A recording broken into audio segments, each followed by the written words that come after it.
parties.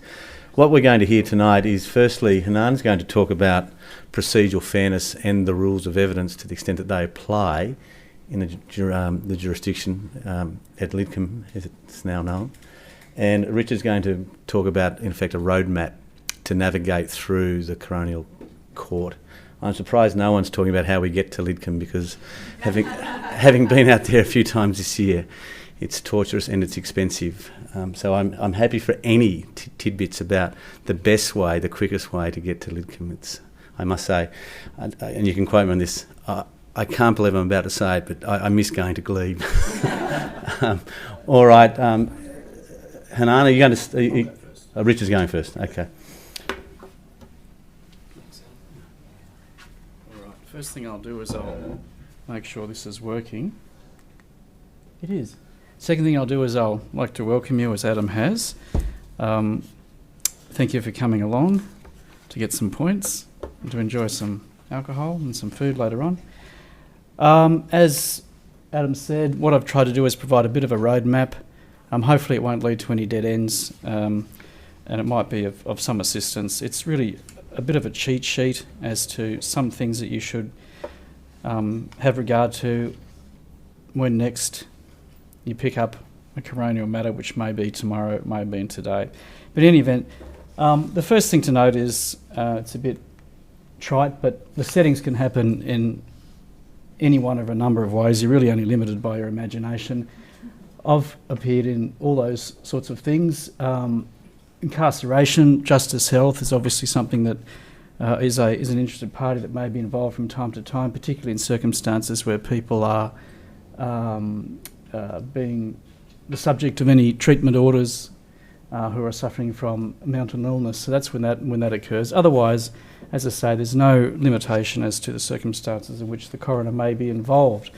In very simple terms, and I'm really doing this by way of snapshot to bring people up to speed and to remind us really of how it is we come to be in the coroner's court. And I should say at the outset that my principal focus will be on the area of medical misadventure, principally because that's where I practice. But essentially the coroner becomes involved in two ways, in very simple terms, either because the death has been reportable or because no medical certificate as to the cause of death has been written by a doctor. I won't concentrate on the second dot point too much. The Act sets out the circumstances in which a medical certificate should not be given, and those two ideas relate to each other. In other words, if the death should be reportable, the doctor shouldn't provide a medical certificate. Reportable deaths, as I've indicated at the outset, violent and natural deaths, sudden or unknown deaths, deaths not reasonably expected outcome of a health procedure. Now, the second one there, Section 3, sudden or unknown deaths can arise in circumstances, for example, where there are toxicological issues and the reporting doctor is not sure how it is that the person has died. Section 4, the deaths not reasonably expected, they're the ones that we're more familiar with and come across more frequently, where quite simply surgery goes wrong, or, for example, patients, mental health patients, are subject to treatment that doesn't really go according to plan. I should say that there is for practitioners, and you may know this anyway, guidance for them, mental health practitioners and healthcare workers, in the a policy direction or policy directive from the New South Wales Ministry of Health. And I'll refer to that at the very end, but essentially it gives practitioners an idea of what's a reportable death and what they should do when they're treating someone who unfortunately dies. Jurisdiction is unique, as Hernan will touch upon a bit later on. I've said there it's more inquisitorial than adversarial. Others describe it as a hybrid jurisdiction. At times it becomes more adversarial than it should be, but that's because persons representing the family really are having a bit of a run at seeing how things might end up later on and seeing how things might go in civil proceedings.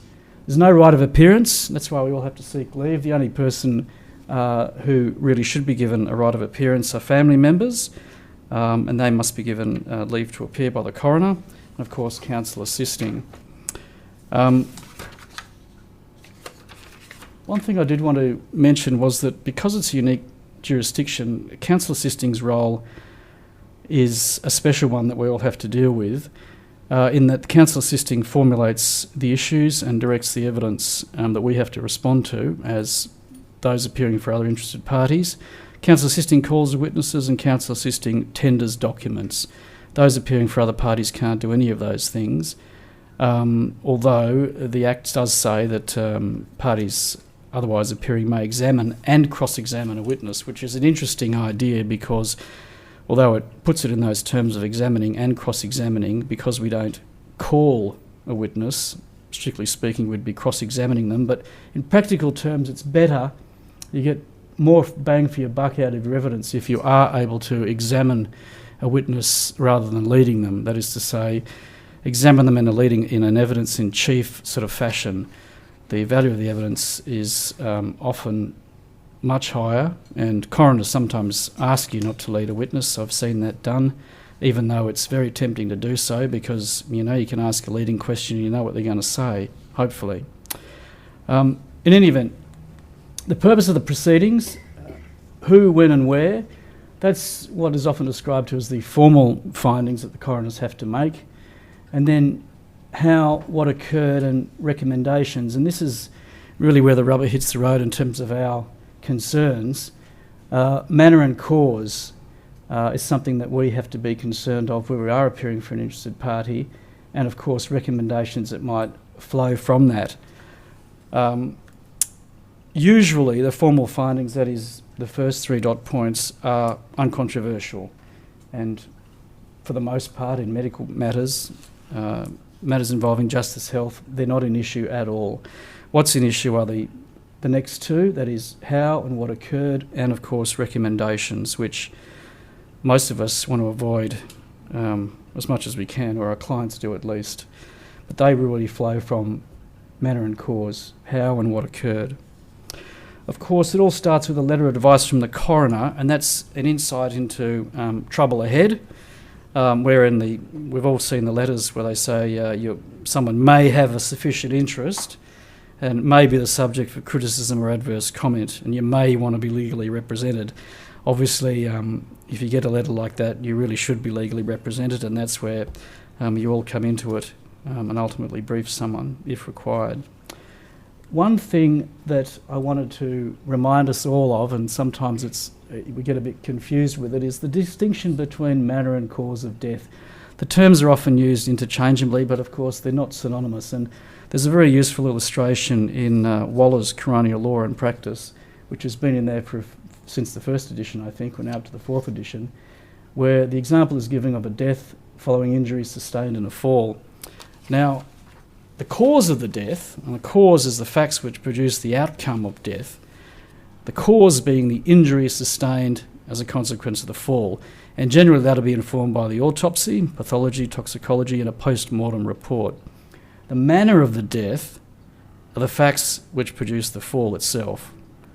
And did the deceased, to take a simple example such as that one, did the deceased jump? Did the deceased stumble? Were they skylarking? Or was the deceased pushed? And that's something that we should bear in mind, that the autopsy, post-mortem reports, that's a direct, and it's slightly confusing because it refers to the direct cause of death. But manner is really what we're interested in dealing with throughout the course of the hearing. Investigation of the facts.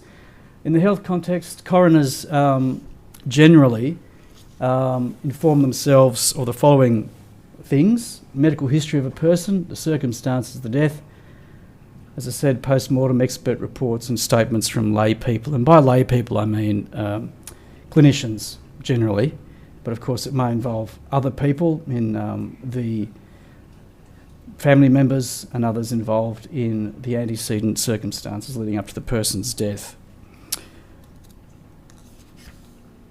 Directions hearings. Now, you all probably are far more familiar with directions hearings than I am. Section 49 gives the coroner power to make directions about anything, basically. It's unlimited. But one of the those 4 things are the things that, in my view, practitioners should try as best they can to nail counsel assisting and the coroner down on. Well, leave to appear is the first one, the obvious one, but the issues, witnesses and expert reports. And perhaps the issues are the most important one, because they'll set the parameters for what we're trying to do as we deal with the protection of our clients' interests, and the witnesses and the expert reports will follow. But at an early stage, if you can work towards corralling someone and defining the issues in particular, that I think is a good thing to bear in mind from an early point in time, because often we don't get the issues until quite late in the piece. And that can I just speak as counsel assisting in a number of these, is because the issues list to a large extent are defined by the expert evidence. that may well be the case, but that doesn't stop. That may well be the case, but I would encourage people to appear at directions hearings to press it in any event, because what often happens is that, and I can understand why that's the case, that the expert reports will often inform those assisting the coroner and the coroner of the issues or the relevant issues, but for those at the other end of it, it's best to have more time rather than less. I agree. So I would encourage you, notwithstanding counsel assisting's complaints otherwise, to pursue it. Recommendations. Now, I've dealt with this at this point in time rather than later, bearing in mind that they come at the very end, because there's something that we should have regard to when we're preparing the matter, and I'll come to how we're preparing the matter in a minute, which is probably of more interest to you. But obviously the objects of the Act include recommendations as to public health and safety, the power to make the recommendations in Section 82 and public health and safety, and that's the scenario in which we often appear. Now, there is a local court bench book, as there is a district court bench book and a Supreme Court bench book, but the local court bench book includes a section on coronial matters, and it is very hard to find, and you do have to go scrounging around for it. But one of the things that it directs the coroners to is recommendations and the pragmatism of those recommendations, and no doubt Adam will be all over this, but I think it's useful, in fact I'm sure it's useful, if those appearing for interested parties have in mind that coroners should have in the back of their mind at least those 4 things: that the recommendations be practical and concrete, they be realistic, credible, and by that they shouldn't be airy-fairy, flighty, whimsical, best-case scenario recommendations, and they should be consistent with previous recommendations made. That's important. All of those things are important. Oh, wrong button. Privilege against self-incrimination. Again, I've dealt with this now rather than later on because it's relevant to how you prepare your witness for the inquest. You would all recall that witnesses cannot be compelled to give evidence if the answers tend to incriminate them, if the answers tend to make the witness liable to a civil penalty. In the context in which we often appear, the second dot point is the most relevant one, being penalties which may arise or sanctions, recommendations, cautions that might arise in relation to professional practice. The first dot point, though, does occur from time to time. If, for example, I think of a matter I had where the doctor involved was at real risk of being charged with criminal negligence because of the way in which the person, the doctor, failed to treat a patient who ultimately died as a consequence of the doctor's complete and utter shameless neglect of the patient. So it does happen from time to time. Now, if either of those things do arise, the witness cannot be compelled. In those cases, Section 61 has to be brought into operation, and there is a correct approach. Now, the correct approach, there's different views about it, and we've all seen the different approaches taken by counsel and even coroners in the coroner's court. Oftentimes people will say, someone is called to the box, or even before they're called, counsel might say, well, the person appearing in the interest of that person will object to everything this person's got to say, they need a certificate, etc., etc. Strictly speaking, objection should only be taken to each question asked. In practice, that's entirely impractical. So, and there's plenty of authority on this, but I won't bore you with that right now. But my submission to you, the best approach is to take a slightly hybrid approach, seeing as this is a hybrid jurisdiction, and that is to indicate to counsel assisting, look, this person at some stage or other I will take objection to questions you ask at a certain point in time, at which point I'm going to seek a certificate, and then to allow the person to be called, sworn, give their evidence, and if it's merely a question of just them saying, look, my name is Bloggs and I'm a nurse, doctor, etc., that may in some circumstances be enough, but otherwise allow them to proceed to along the way until they get to the interesting part, at which point you should object. That's, in my view, the correct and the most practical approach. Of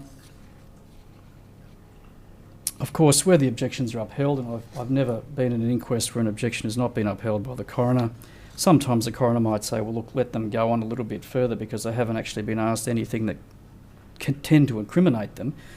They're given a certificate and then the evidence can be given. The criteria that the coroners can take into account are numerous, but essentially they boil down to the importance of the evidence in the proceeding itself in allowing the coroner to determine the facts that they have to discover before they can determine the manner and cause of death, and really the extent to which the witness might be exposed as a consequence of giving the evidence. That's really, I mean, you could parse it all different ways, but that's really you end up. One important thing there that I've referred to at the bottom, certificate evidence may not be used subsequently either directly or indirectly. One of the foibles of this, which is often overlooked, is that there is what's known as a derivative immunity, and it's referred to in section 61(7)(b) of the Act. And essentially what it means is that not only is that evidence not able to be used, that is the direct evidence of the witness in other proceedings, but you can't also use in any other proceedings any information obtained or document obtained in the course of giving that evidence or as a result of that evidence being given. So it broadens the immunity and the use that you can use or the protection that you can offer to the person. And I think that's often overlooked. It's for the benefit of the person, but I think it's overlooked by people who would seek to get something out of them later on at a different place. So bear that in mind. Witness preparation. Now, this is self-evidently fundamental. And my starting proposition is that a stressed witness is not a very good witness. So I've divided this into two separate headings: psychological preparation and forensic preparation. Now, psychological preparation, I don't think mean anything clinical or particularly clever, but it's essential that the witness is as least anxious as possible. Everyone comes to you with preconceived notions of the process, often a witness will catastrophise the process and the potential outcome. And it applies to medical, nursing, allied health staff. For them, it's an inherently... No one wants to go to court and give evidence. No one. I mean, if they do, they're nuts and you should probably, tell them to go on a long holiday somewhere where they can't be contacted. Generally, also, they're concerned about their professional reputation, which is perfectly understandable. And often they have, for cultural reasons or just their personality reasons, they associate the process and their involvement with some personal shame. I acted for a doctor who was absolutely excellent. She was brilliant, the sort of witness you'd want to take everywhere. But she had not even been able to bring herself to tell her parents that she was involved in the process. And she carried that around with her, like a big, heavy weight. And because of her embarrassment and shame with it, notwithstanding the fact that she had done absolutely nothing wrong, in fact, she was the subject of quite favourable findings by the coroner. Every witness is different. And to take a terrible example, recently a solicitor told me of a situation which, and we'd often come across this in our practice, that many of the clinicians, medical, nursing and other, are people who have English as their second language. Sometimes it's difficult to understand them, more than we'd like to. We just have to face that fact. The anecdote was the effect that counsel met a whole lot of witnesses, including some experienced doctors, and then harangued them about the state of their English and suggested that they take English lessons before the inquest. Now, obviously, that's not going to prepare someone very well for what's coming up ahead. If they can't stand counsel, if they've been given, told how to suck eggs and all the rest of it, when they come to giving evidence, they're going to think that their counsel's not on the same side. I mean, obviously it goes for solicitors as well. I regret that has happened, but it has. My own spiel I give them is that it's an occupational hazard. Tell them that this happens to very experienced senior people. It's nothing personal. Sometimes when you treat unwell people, there are adverse outcomes. Sometimes there are coronial matters. And sometimes they just happen to be the person treating the deceased. It's also important to tell them that the process is not a finger-pointing exercise, and explain to them that the proceedings are very different to normal proceedings that they may be half familiar with. That is to say, it's not an argument where people need resolution. It's an inquiry into how someone died. So, forensic preparation. How what occurred, and can similar deaths be prevented in the future? This is the manner and cause issue.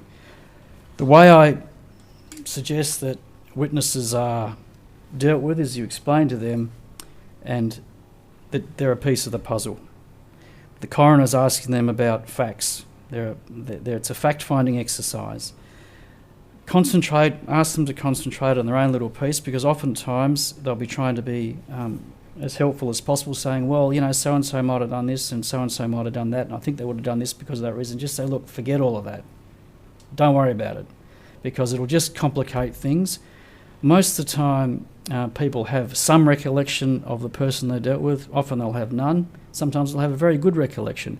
But if they're trying to worry about what everyone else did to arrive at the situation, they've got their prospects of giving good evidence themselves is diminished. So if you can, and of course it depends on the person involved, everyone responds differently, but if you can, just say to them, look, just concentrate on your own little bit, let someone else put all the pieces together. Bloggs is a piece, you're a piece, just do your own little thing.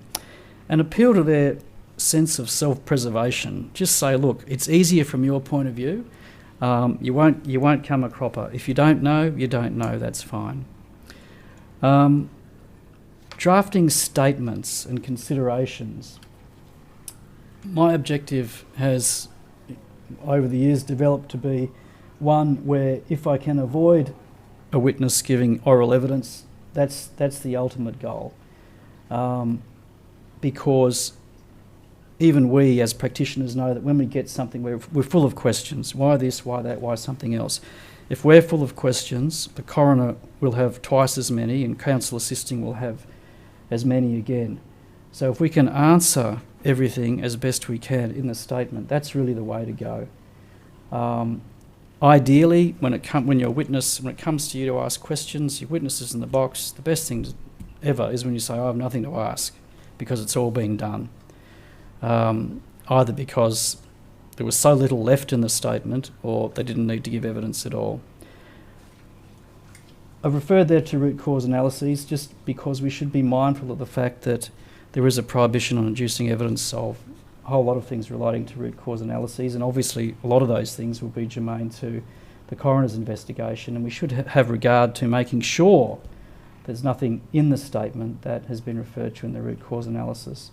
And also the privilege against self-incrimination. I have, over a while, developed a process whereby, and it's coming up, Adam's involved in it, whereby the person for whom I act, who on one view of it, probably, well, I think even on his own view, probably did something he wished he hadn't. So in order to comply with the directions that he provide a statement, and of course you can't refuse to do it, you'll be in contempt of court, we've drafted a statement in such a form so that it sets out his background, his history, his training, and all the rest of it. And when it gets to the exciting part, you just say, well, and then I, went home. And you leave all that bit for the oral evidence, so that when it comes to that bit in the oral evidence, you can then object and he can get a certificate, or she, of course. And the reason why I think you have to do it that way is because objecting is not something you can do until the hearing's on. You can't say, when the direction's on, well, we don't want to tell you what we did because, we're going to dud ourselves. So far, so good. No one's complained about that approach, and I don't think they could. Procedure witness preparation. I think I've dealt with all of that.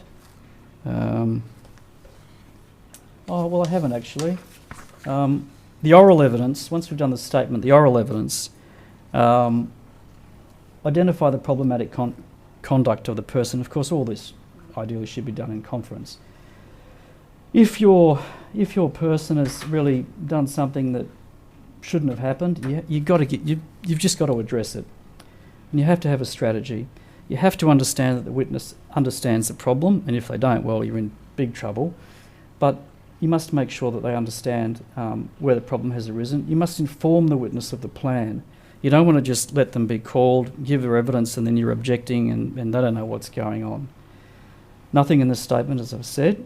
Explain to the witness what is entailed in the certificate and what protection they get from it. Often you'll hear the coroner say, this has been explained to you, etc., etc.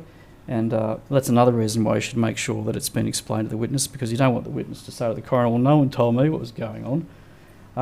So make sure it's explained and remind the witness to be frank. Some witnesses can't help themselves. I think they'll somehow, slither through and no one will notice what's happened, but they have to be frank. That's the best way to do it, and there's no reason not to be frank if they've got the protection of a certificate. Then, of course, as I say, object to the evidence and obtain the certificate. Procedure at the hearing. Good counsel assisting will provide a very helpful opening address that addresses the background and nature of the matter, the issues, the witnesses, and the evidence to be presented. And it's important to have regard to that to make sure that the preparation to date is on track with how counsel assisting views the inquest panning out. And because of the special nature of the jurisdiction, it's important to keep the lines of communication open with counsel assisting and with counsel assisting's instructing solicitor, because of the difficulties, for example, I outlined before, faced by the fact that you can't tender anything, you can't call a witness. It's best, even if you don't get on with a person, to maintain a cordial and professional relationship with them, even if you find their approach so far frustrating. It's always the best way, because sooner or later you're going to need their help with something. And of course, if they refuse to do something, well, then you can make application to the coroner directly. One of the ways in which you can attempt to overcome the problem about tendering a document that you want to get in is to show the document to a witness and have it marked for identification, and then it becomes something marked and you've got something else to hang your hat on, arguing with the coroner about whether or not it should go in or not, or at least with counsel assisting. Just checking the time. Apologies and family statements. Over the time that I've been appearing in the coroner's court, things have evolved quite a lot. The very first coronial matter I did was before Derek Hand, who was a state coroner. We had an opening, he got all the counsel in and said, well, this is what I reckon. Anyone want to say anything? And people dutifully said nothing. And then it was all over, very quickly. And family had very little, if any, role or recognition. It's very different to now, where often they're the first people addressed by the coroner, and a deal of effort is made to make them feel as though the process is one very much directed towards them, which is not necessarily a bad thing, but it's certainly a very different thing. And family often say how cathartic the opportunity is to provide statements and to be involved. Obviously, some families are, from the point of view of those of us appearing for interested parties, far more difficult to deal with than others, and sometimes it can be quite unpleasant. But again, if you maintain a level of civility, that should get you through it. Obviously, it's not evidence. You just have to sort of suck it up. Some other documents. I've referred here to policy directive that gives practitioners a guide to how they should deal with matters involving deaths for patients in their care. The Premier's Memorandum is very important, and I'm sure you've had regard to that, many of you. Essentially, it requires 21 days for the relevant ministry to indicate they've received the recommendations, and 6 months to inform the Attorney-General of the action taken or not. And if there's no action taken, they've got to give reasons why, which is often why our clients are highly motivated to avoid any recommendations. So, if I may return to the preparation of statements, it's very important to identify, oftentimes, that person, whether they be a medical director or a clinical director or someone in charge of systemic issues, who is going to be a good person to give evidence about and provide a statement in the first instance, but perhaps evidence about what they've done in relation to something. Coroners, in my experience, want to, first of all, see someone fess up to something that's gone wrong. There's no point obfuscating and saying, it was all, the dog ate my homework, it was earthquake, terrible flood, etc., etc. Say, yes, it was a terrible thing. The second thing is to tell the coroner what's been done about it. And fudging the issue is not a good look. You really have to make sure, if it's a change of education or practice, you really need to say things like, well, look, we've introduced this and there's an audit of training. This is how it's being audited. This is how it's ongoing, etc., etc. That's why people are so interested in recommendations, because of the Premier's Memorandum. And I've referred earlier to the local court bench book. There's actually a practice note. Practice note number 1 is the most relevant one from the point of view of health-related matters. There's only, I think, one other practice note, and that relates to critical incidents involving police. Generally speaking, that won't involve any inquests in which we're involved, and that is Hernan's.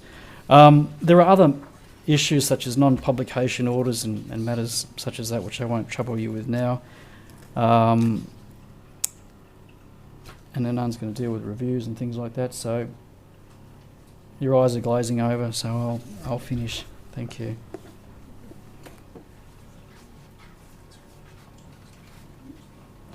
Okay, thank you. Well, I think if your eyes are glazed, it's probably appropriate that it be me who speak next. It's probably as it should be.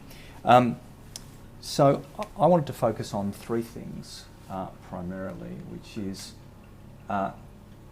just touch briefly on the nature of an inquest or inquiry, but the 3 things I wanted to focus on are the fact that there are no rules of evidence, what that means, and the relevance of that in the sense that, yes, just because there are no rules of evidence doesn't mean there aren't things you can do. Procedural fairness and judicial oversight. Now, I mean, the thing about coronials which makes them interesting is that they often raise some really important issues of public policy. And speaking as somebody who used to work in government for a lot of years, I actually find that interesting. It's interesting as to see what is the correct response to often what is a very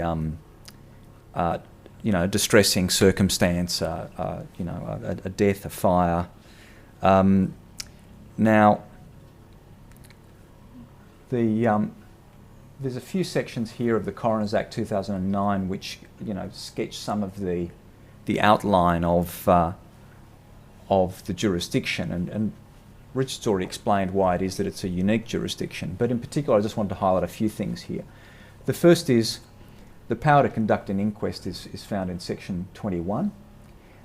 There's no reference there directly to manner and cause, but manner and cause is picked up at section 81, and Richard's dealt with that. I don't need to touch on that in any depth. But the other aspect of coronial inquiries, which is much less known, is the power to conduct an inquiry, and that's the distinction between an inquest and inquiry. People hear about inquiries but don't realise that it's a thing. under the Coroner's Act, coroner can inquire into the cause and origin of a fire or explosion. Now, interestingly, cause and origin are probably the wrong way around. You actually need to work out the origin before you can work out the cause, but that's a whole other question. And it doesn't require an incident causing death. Now, it's interesting in relation to bushfire cases that whenever I tell people that I do bushfire cases, they tell me that it's growth industry because of global warming. I'm not sure that's a great thing, but it just happens to be part of my practice. Now, Section 81 has certain requirements in relation to the coroner recording findings and certain matters that have to be recorded, and the power to make recommendations is picked up in Section 82. Now, there aren't that many Court of Appeal cases that deal with coronials. It's because, and I'll get to the reason for that a bit later, but very often where you get cases, they do tend to be about things like procedural fairness, which is the second part of what I get to. But it's interesting to note that Justice Iapin Musamichi observed, first of all, that the coronial process is a hybrid process, and Richard's touched on that. It's got adversarial and it's got inquisitorial elements. But in that case, it was explained as being one of the reasons why, I think in that case and also another case called Maximovich, explained as to why you can't just simply apply Royal Commission cases and apply the same conclusions that are in the cases to coronials. And His Honour in that case also said that, but he didn't need to decide, it was sort of largely an obiter, but the coroners exercised judicial power, notwithstanding the executive nature of their functions. Now, as with Richard, I tend to agree that it tends to be more on the inquisitorial side than the judicial side. And in particular, one of the key aspects of that is that coroners don't determine substantive rights of persons. They don't determine property, they don't award damages, they don't make orders at the end of an inquiry that determines the matter, as a judge does. Now, moving on to the question of rules of evidence. So I think it's commonly understood that a coroner is not bound to observe the rules of procedure and evidence that are applicable to proceedings before a court of law. And I think those of you who practice in the coronial jurisdiction, that's just 101. It's quite a basic proposition. And so the coroner is entitled to conduct an inquest or an inquiry by adopting the processes that they consider appropriate as they see fit, subject to procedural fairness. And what that means is that whereas in other cases we recoil at the prospect of hearsay and opinion evidence flowing as freely as they do, in the coronial jurisdiction they do. And we're also often concerned to find evidence being admitted that's of doubtful reliability because it just all goes in. So as advocates we tend to cling to the rules of evidence as a sound guide because they're a good guide to reliability of evidence. But I think it's often forgotten that just because there aren't rules of evidence, it doesn't mean, for example, that material shouldn't be probative. It doesn't mean that material shouldn't be reliable or that the coroner shouldn't be encouraged to reach findings on the basis of probative material that is reliable. And there's a couple of ways in which you can approach that. One of the ways you can approach that is, for example, in the submissions that you make about the reliability of the evidence at the end of the hearing.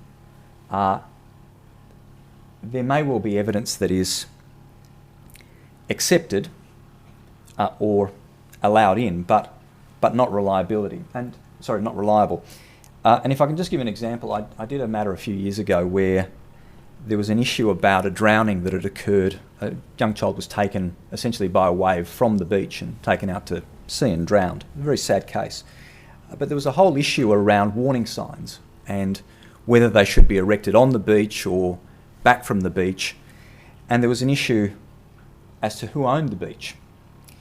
Now I found myself cross-examining a gentleman from Surf Lifesaving who asserted that council owned the beach. And the point that I made, by way of sort of a quasi-submission objection, you'd call it, was to say, well, Your Honour should have great care about making findings on this basis, because the question as to who owns the beach is a question of title. Gentleman's works for surf lifesaving. He has no way of knowing what the title to the beach is, and there's no way of really being of much assistance to the court in that context. And that was done, I mean, often some of your best work can be quite delicate. I probably overstepped the mark of the interjection, but it was a sort of a quasi-submission, and it was effective. Now, there'll also be circumstances where, because of the process and because of budgetary limitations, it's often the case that the process that is adopted might not really be designed to come up with material that will assist the court. And so sometimes before a hearing, you can be, for example, urging the adoption of better processes. And another recent example was circumstance where counsel assisting and the coroner, actually advocate assisting and the coroner, were inclined to reach some conclusions which is relevant to psychological evidence without the benefit of psychologist. And that was based on material that had been drawn from studies that had been done and some police evidence around that question. And our intervention before, my instructing solicitors and I, our intervention was primarily to say, this is a question of psychological evidence, and you should, at the very least, have a report from a psychologist on the issues in that cases. As it happened, they got a report from a psychologist answering some questions and didn't allow us to cross-examine the psychologist, but at least there was psychological evidence. But that's often how things go in the jurisdiction. So that's really what I want to say about rules of evidence. Now, in relation to procedural fairness,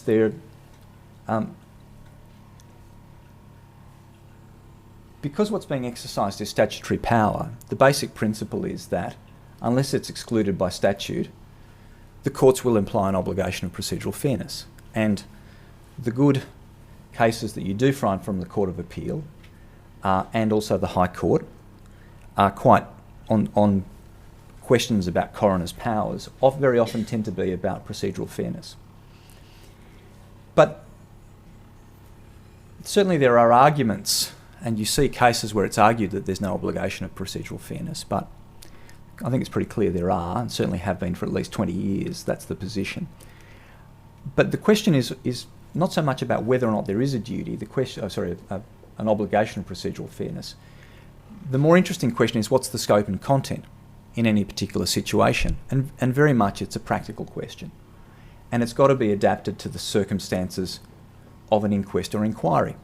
And so basically the courts have said, for example, if you're a Royal Commission, you're not required to give people advance notice of the questions you're going to ask them, because it may well defeat the whole purpose of having a Royal Commission to be required to give that sort of advance notice. But in a case of a coronial, you usually are required to give them some notion of the material upon which you will ask questions. So it's not a situation as you get, for example, at places like ICAC, where you might get a wiretap being sprung on a witness and a witness has got no idea that that material will be there. Now, what I'd suggest is that at base, at heart, there are really two fundamental rules of procedural fairness, and they're relevant also in the context of coronials. And the first is obviously the bias rule, which is just simply to say that decisions have to be made, findings reached, without bias or the appearance of bias.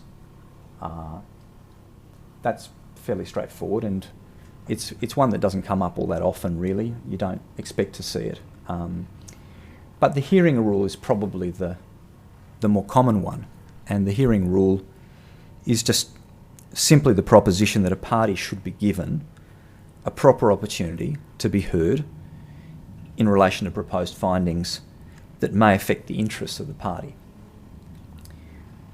Now, In Annetts and McCann, High Court case from 1990, His Honour Justice Brennan said, the nature of the power to make findings that are unfavourable, whether such findings are incorporated into the written inquisition or into a rider, is such as to import the requirement to accord natural justice as a condition governing the exercise of that power. Prima facie, before a finding is made, is incumbent on a coroner to accord natural justice to any person upon whose conduct coroner's finding may reflect unfavourably. Now, in that case, what was said was that counsel wasn't entitled to address the coroner on all the evidence. However, the counsel was entitled to address the coroner on the evidence that affected his client in that case. In fact, there were two counsel representing the family members of two boys who basically died in the desert, one of a gunshot wound and the other from thirst. But what had happened in that case was that the coroner had decided at a particular point that he didn't need to hear from counsel, and the High Court said that that wasn't in fact right. So what the High Court said in that case was that once the coroner decided that he did not wish to hear general submissions from counsel, he was left with two practical choices. One, he could invite counsel representing the appellants to make submissions in respect of those matters which could result in adverse findings, or he could inform counsel that he did not propose to make any adverse findings affecting them, but he had to allow them the opportunity to address. And the High Court went on to say that this is the plurality in that case, went on to say that unfortunately the coroner appears to have taken the view that he had an unfettered discretion to decide whether or not counsel should be permitted to address him, irrespective of any findings which he might make concerning the deceased or the appellants. Now, you won't usually find that happening very much anymore. That's pretty much now well understood that you have to afford the opportunity. Now, just in relation to procedural fairness, I might just touch very quickly on a rule which as barristers we tend to regard as pretty essential in civil proceedings, but it doesn't apply in coronials, and that's a rule in Brown and Dunn. And as a general proposition, it requires a proposition adverse to the witness to be put to the witness in cross-examination in order to allow the witness to contradict the propositions if he or she is able to do so. And it means that you don't get to make submissions on the basis of something that could have been put, wasn't put, and therefore there's an absence of evidence there. Now, it's generally the position that in a tribunal, for example, there's no obligation to follow the rule in Brown and Dunn. And certainly my view is that the same position exists in a coronial, because it's more in the nature of an inquisitorial exercise.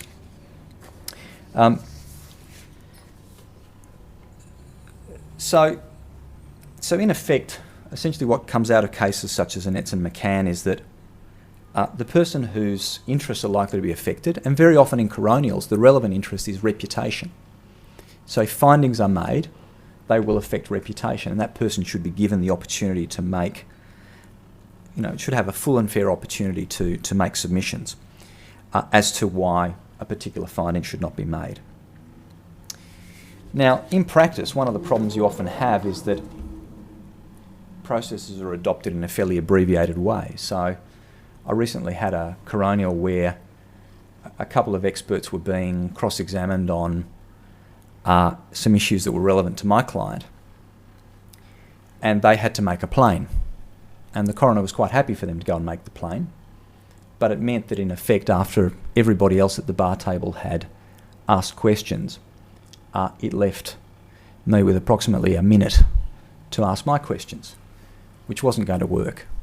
And I could have insisted that they not make their plain, but what I chose to do instead was to just ask Counsel Assisting whether they were proposing to make particular submissions in relation to my client. I was given an assurance that they wouldn't. There was no need to pursue it further with the witnesses, but I did end up raising it as a matter of submission at the end. So very often that's the position you're in. You get procedural fairness, but it's often cut with a very cut from a very small cloth. You might get procedural fairness, but it may not be very fair. Well, certainly not what we're used to in court hearings. So that brings me to the third aspect, which is really follows the other two, which is that actually really because I think it's often forgotten that rights of appeal are statutory. It's not a creature of the common law, it's a creature of statute. And so essentially, if the statute doesn't provide for rights of appeal, there aren't rights of appeal. Now, you do have, as always, recourse to judicial review. And the great thing about the cases on judicial review is that very often the courts will explain it a bit like magic. They'll sort of say, nothing here, we're doing judicial review, this is what we've done. Certiorari, it's all fine. But you very rarely find cases that explain in nice, clear terms exactly what the jurisdiction is, what's being exercised. But essentially it's this. It boils down to this basic concept. It's the supervisory jurisdiction of the superior courts, and that includes the High Court, to ensure that statutory powers are exercised within the limits of the statute. Now, there are a number of cases that deal with the question as to whether or not findings are amenable to review.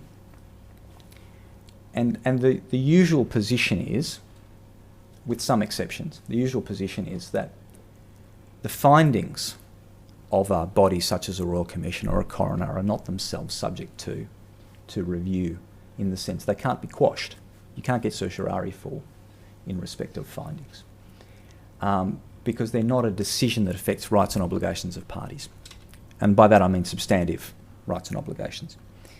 But interestingly, you've got this power in the Coroners Act, Section 85, which allows, on the application of the Minister or any other person, to basically seek an order that an inquest or inquiry be quashed and that a new inquest or inquiry be held. Now that's almost like an atomic bomb remedy as far as a coronial is concerned, because it means all the evidence that's been heard, all the work that's been done, gone, quashed, start again. And obviously, courts are going to be reluctant to do that. But there are examples. It has happened, and it depends upon, it requires good reason, but it has occurred.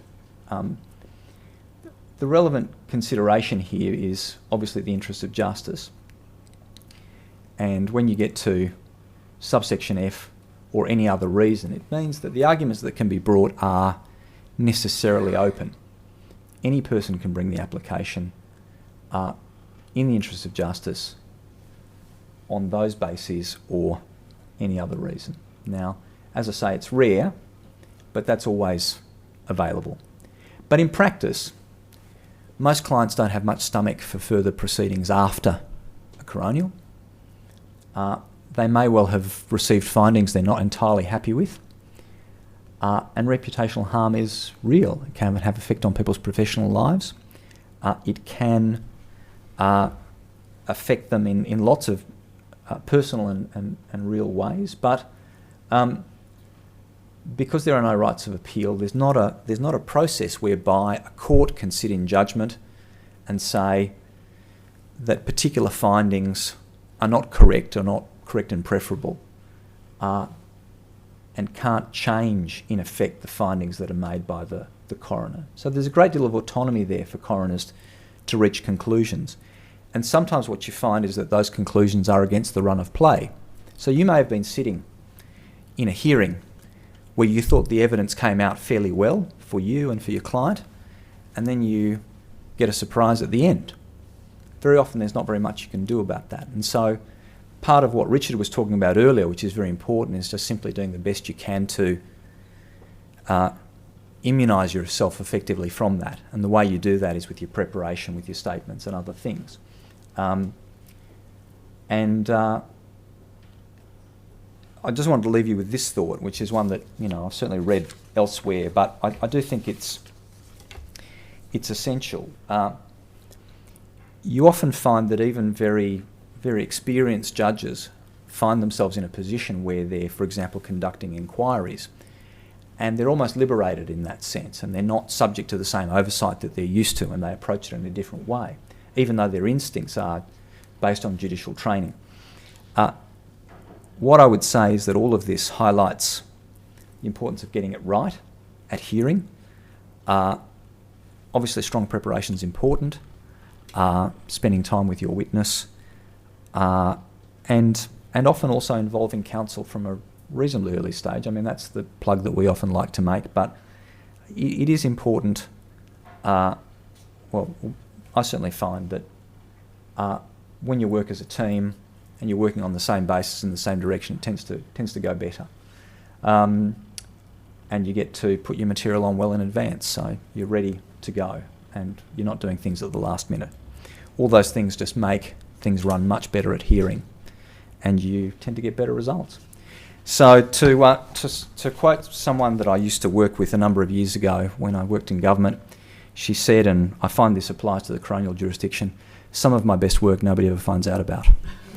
Thank you very much.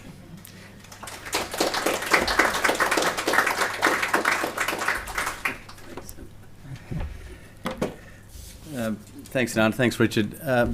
Questions, Richard, myself and Hernan are happy to take questions. Otherwise, we can break and have an early drink, and you can claim your points for the end of the CPD season.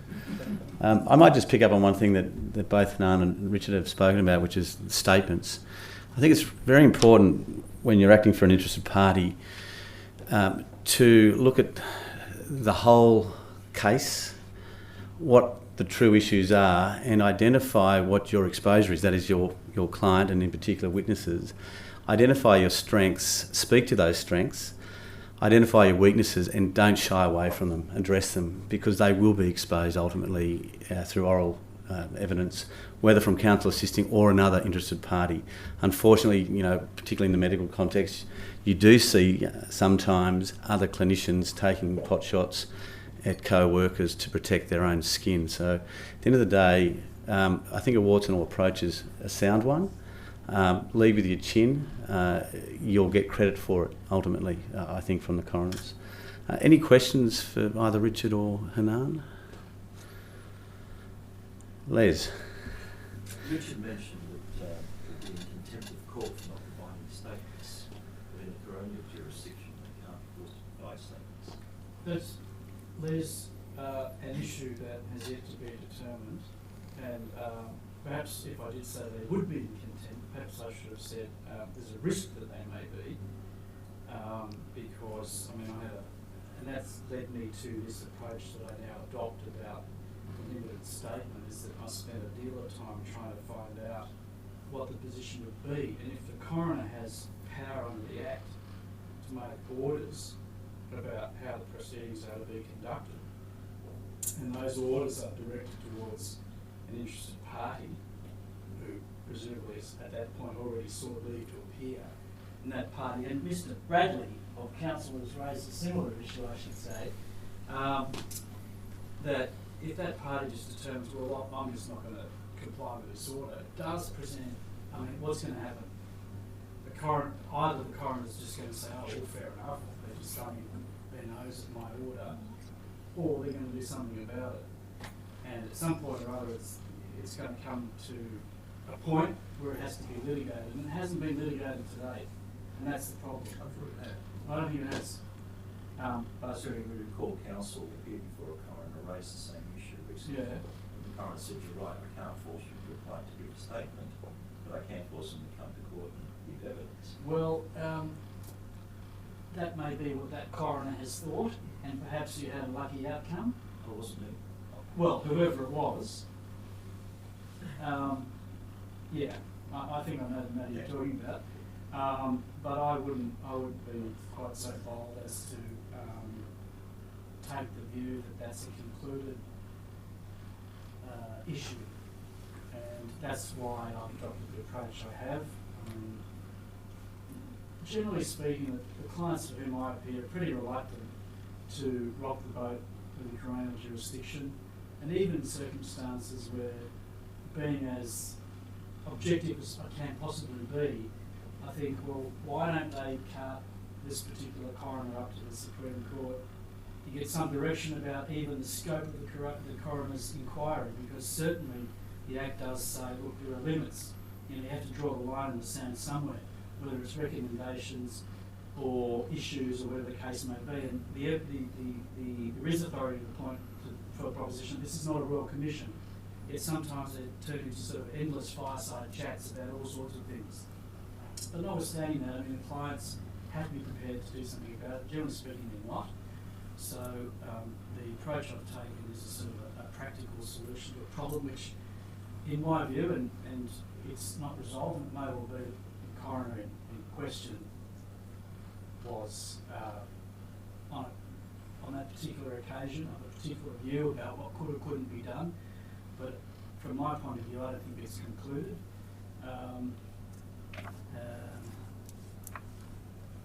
That's my answer. But it's a very good point, and I agree with you and Ben and others that it is a good point. But I think if you're going to take that approach and say, well, no, we're not going to do it, you have to be prepared, like anything, to put your money where your mouth is and go to the next stage if it, for whatever reason, becomes an issue that does need to go somewhere else and someone else needs to determine it. And oftentimes, I'm not prepared to sort of make that and say, no, what the client wants to do later on, how far they're prepared to go to back up their position. The Justice Department last year was circulating a list of issues for amending the Coroner's Act. Yeah. One of the issues of discussion was making it mandatory for a coroner to make it mandatory for a party, for a witness, a professional witness, in every way, doctors, whatever, to give a written statement. Right. That was objected to and withdrawn. Now the amendments to the Act haven't come out yet, but that was my understanding. So even the Justice Department is trying to clarify that issue. Well, if that's the case, I'm better informed now than I was before. The Justice Department has obviously come to a view that's different to mine, and I expect that they've thought about it a bit more than I have, but certainly the approach I took was based on what I discerned the authorities were at the relevant time, because it was a real issue involving someone who, in simple terms, had given their spouse, who was also a medical practitioner, the keys to the doctor's bag, who then went and got it without signing it out, administered a drug, and the patient died. It was pretty serious in terms of negligent homicide.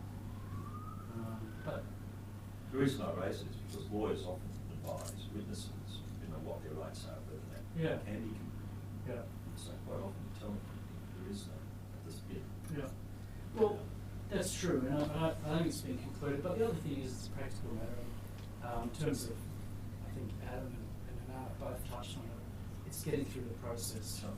And if you provide a statement, and you just leave out the exciting bits, at least you've done it. You can apply with the orders, and there's no question. At least there's no question that once you start giving more evidence, you can say, I don't want to talk about this. And you don't have to pick a fight early on. You don't have to draw attention to yourself. Why am I providing a statement? You provide one amongst a whole lot of other statements. But I think it's a real issue. And if it's gone up in that way, clearly someone thinks they can't be compelled at the moment. Richard, on that scenario that you've got, the sort of bland statement, what do you do where you've been directed to put a statement answering particular questions? Well, you give bland answers.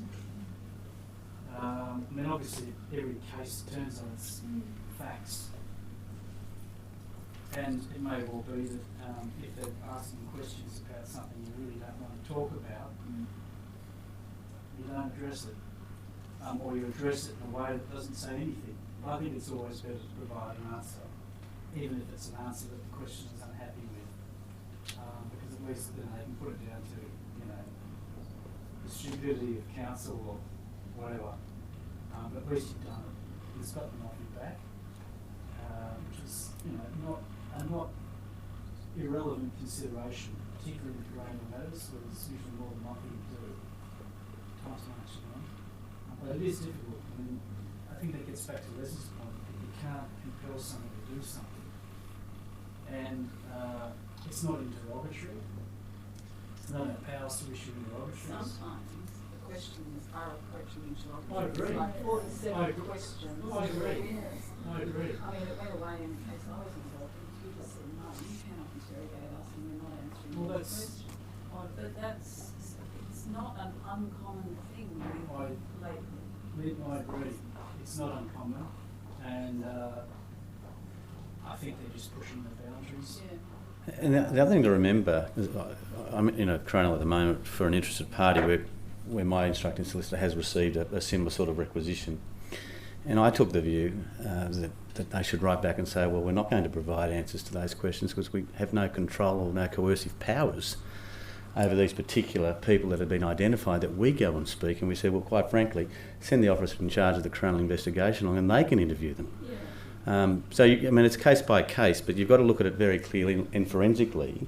And at the end of the day, you've got to land on a position which is going to put your client in the best possible light. So you don't want to poke the bear too much, but there's always a case that it may be necessary to push back. No, I agree, but sometimes some of these questions, which I've seen a couple of times now, they're so close to interrogatories because they rely on the proof of facts before the evidence is before the coroner. That's right. So they say things like, on the assumption that Dr. X did this. Now, there is no evidence before the coroner.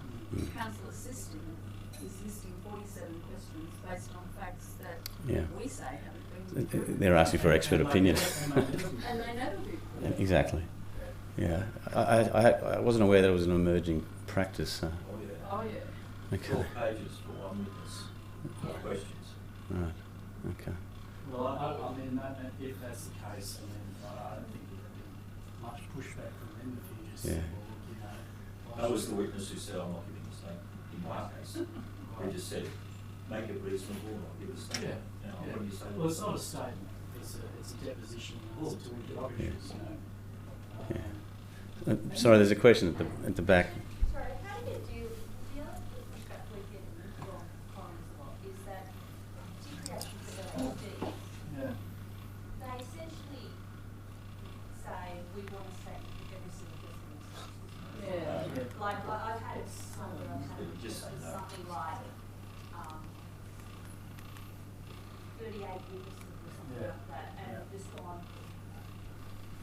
and so you kind of have to make the call and say, tell us who you really want to stand for. But how do you do you have any tips about how to do that in a way that doesn't piss them off or make you seem as if you're being, evasive, Obstructionist. and you're not. You're just going, even if it's taken 3 enough to get it, it's going to cost a fortune. Well, and you might just spend a whole lot of money producing relevant evidence. Well, that just Ultimately. confirms the clinical. Yeah, yeah. I think these things have to be raised in corrections hearings. See, they're And- not hard for them for a lot. No, A lot I of know. them, they're in-chamber reviews. Well, the other thing is, if you look at the objectives of the Act, and I haven't done that closely for a long time, there is an obligation, and even in the court book, that things be done in an efficient, just and quick fashion. I mean, the Civil Procedure Act applies to the coroner's court.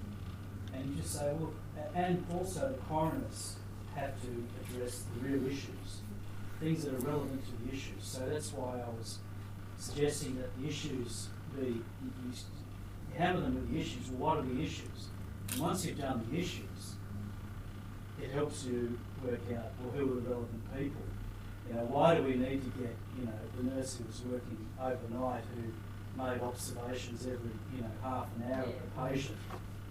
when the issues don't relate to overnight observations, but relate to transfer or whatever. The problem with that is that you don't get the issues Till the end. until Yeah, and you that's, get the evidence. that's the issue that Adam So has. I've had a case where we've been asked for statements, and we don't even yet have an autopsy report that tells me even how this person died. Mm. You know what I mean? So I don't even know what I'm looking for. It was a psychiatric patient that came in, and there's an issue of did she take too much, you know, overdose, did she not? Like, you know, there's a question mark over whether or not she died of an overdose or whether it was another issue or, you know. Well, And so- perhaps one way in practical terms to deal with it, if it's not possible or feasible to get any direction about what the issues are, is to simply provide, you know, variation on the theme, provide a very bland, short statement. Well, I'm involved and I worked here and these are my hours.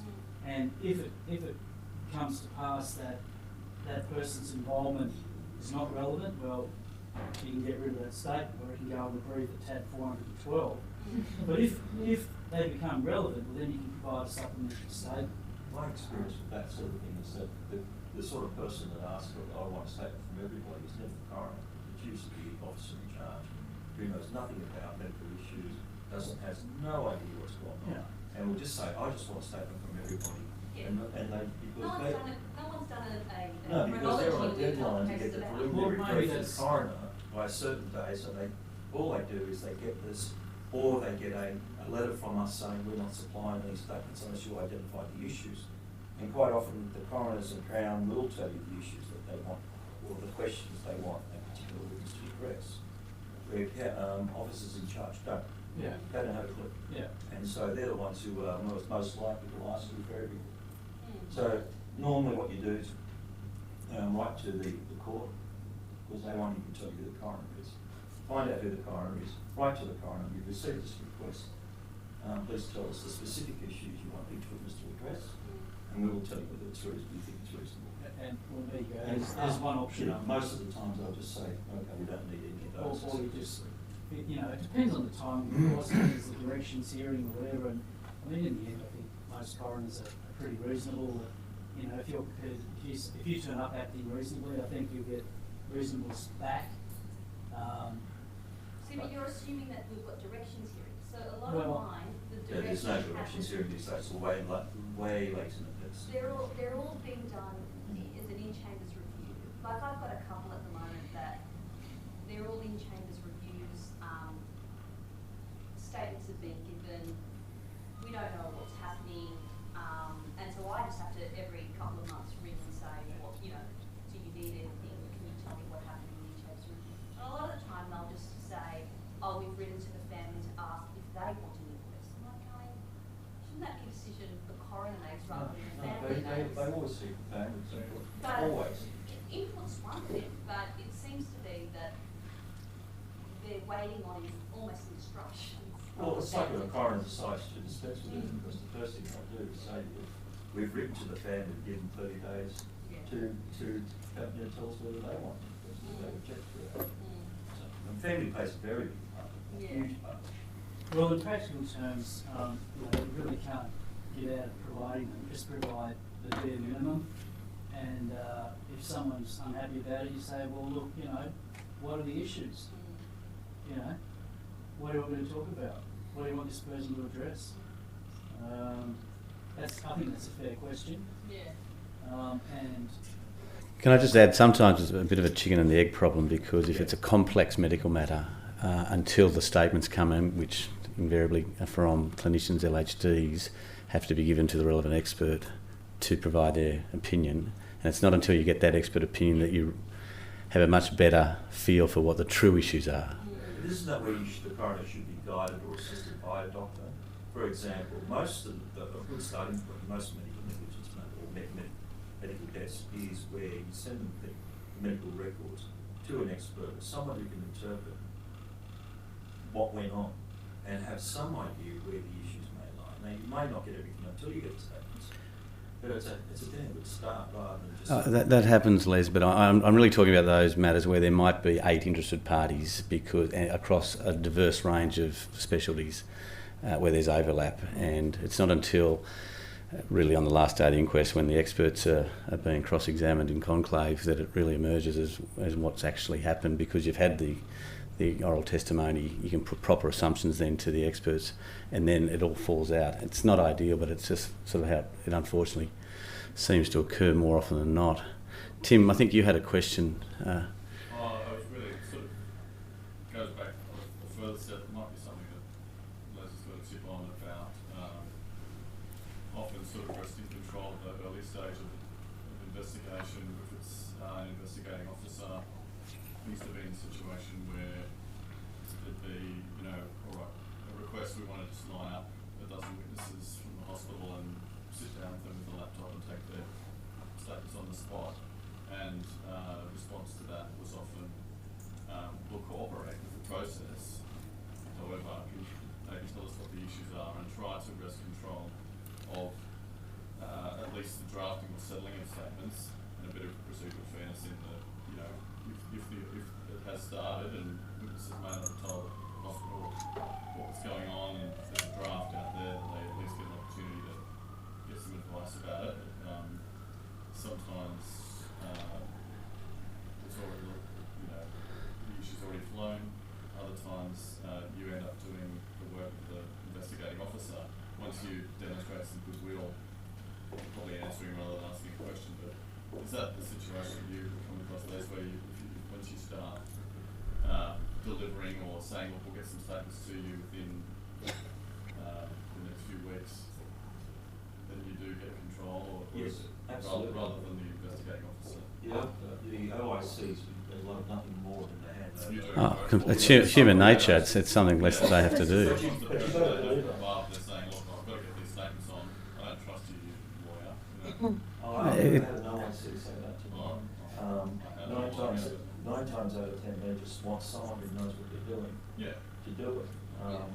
They usually will tell you. I mean, the only ones I've come across that are really good are the ones that work in deaths in custody, because they have a specialised unit that just deals with deaths in custody, and the detectives in that degree.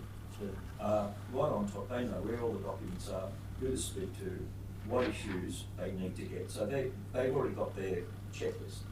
Whereas where it happens in the country, anything can happen. And even in the city, the local police stations really still don't understand what coronial investigations are about. Yeah. But sometimes you come across, once you do. That's why sometimes we're really happy when it gets to the Crown or gets to, the Office of General Counsel, because then you start getting some sense. Hugh Dillon speaking last week at the Legal Society, saying that in New South Wales, it's almost half of the coronials are done in the country magistrates. Compare that to Victoria, where there's a specialised unit. It's centralised. And in the country, the figures are, I think, last report from 2017, the local magistrates are doing less than 1 year, so they don't have enough exposure and expertise to get it right, and they're under massive pressure with the rest of their lists. That's ongoing, where the magistrates, going off and running other lists and coming back to very complex evidence and growing it. Yeah, and vacating them for another 6 months and see if you get like this is okay to pass it what you do. Yeah. How does it get on I don't wish to cut people, but I'm conscious of the time. Unless there's any further questions, we might break for a glass of wine. Are there any other questions before we have a quick drink and a bite to eat? Excellent. Thank you everyone for coming. See you soon.